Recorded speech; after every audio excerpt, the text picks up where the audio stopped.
Hi friends, আজকে আমি মকাই রুটি করব।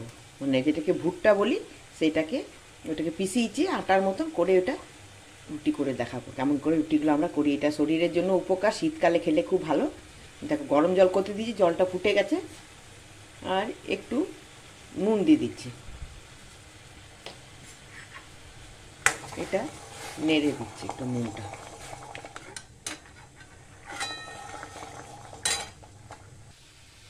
জলটা ফুটছে, এবারে দেখো এটা দিয়ে দিলাম। এটা এবারে এমনি করে ভিজিয়ে দেব। গরম জলে যেমন পিঠের সঙ্গে চাল মাখি, ওইরকম একটু আরেকটু এটাতে আটাটা লাগবে। দেখো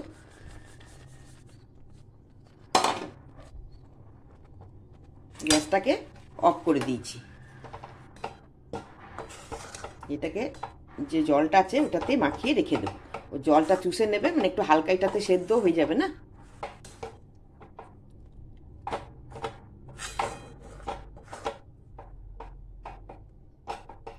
যদি মনে হয় জলটা কম হয়ে যাচ্ছে মাখার সময়, তখন একটুখানি জল নিয়ে মাখবো। এটা রেখে দিচ্ছি। এবার এখানে একটু ঢাকা দিয়ে দেবো এটাতে। দেখো ঢাকা দিলাম। এটা 10-15 মিনিট পরে এটা আটার মতো মেখে রুটিটা করব। দেখো দেখেছ? এবারে এটাকে খালি মাখবো, এবার আর কিছু না। নুন তো দিয়েছিলাম গরম জলের মধ্যে, এটা মাখবো। দেখো এবারে এটাকে যেমন আটা মাখো অমনি করেই মাখতে হবে। একদম নরম হবে, জানো তো। যেমনি করে আটার মতো করে আমি মেখে নেব। দেখো মেখে দিয়েছি একদম আটার মতন, দেখেছো? দেখো অনেকে অনেক কিছু মিশিয়ে দেয় এটাকে, জানো তো, কিন্তু দরকারই নেই কিছু। গরম জলে অমনি করে মাখলে না একদম রুটি ওরকমই হবে, খুব সুন্দর হবে। এবার দেখি বেলি, তারপর বেলানোর পরে তোমাদেরকে তাওয়াতে দেখাচ্ছি। দেখো এই ধারগুলো একটু ফাটা আছে, ওটা তো থাকবে। আর ভিজিয়ে বেশি করে রেখো না, 10-15 মিনিট কাফি টাইম এটা হোক। দেখো এই দিকটা আবার হোক। দেখো এমনি করে চারদিকটা করবে। এটা কিন্তু গ্যাস থাকে না, কেউ সেকলেও শিখতে পারো, অসুবিধা কিছু নেই, কিন্তু এটা তাওয়াতে করলেই ভালো লাগবে খেতে।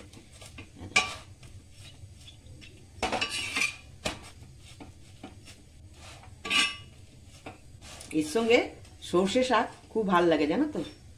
বলে না সরষু কা শাক মকাই কা রুটি, ওইটাই আজ করেছি। সরষু শাকও করেছি, এটা দেখাবো তোমাদেরকে। দেখো আরেকটা দিলাম। দেখো উল্টে দিয়েছি। এবারে এগুলো সাইড থেকে টিপবে।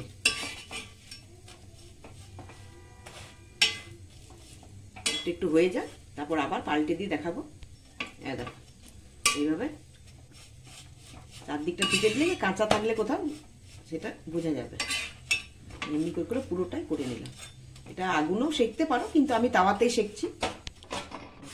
দেখো তোমরা লাইক, শেয়ার, কমেন্ট করো, সাবস্ক্রাইব করো, আর এমনি করে তৈরি করে খাও, খেয়ে আমাকে জানিও।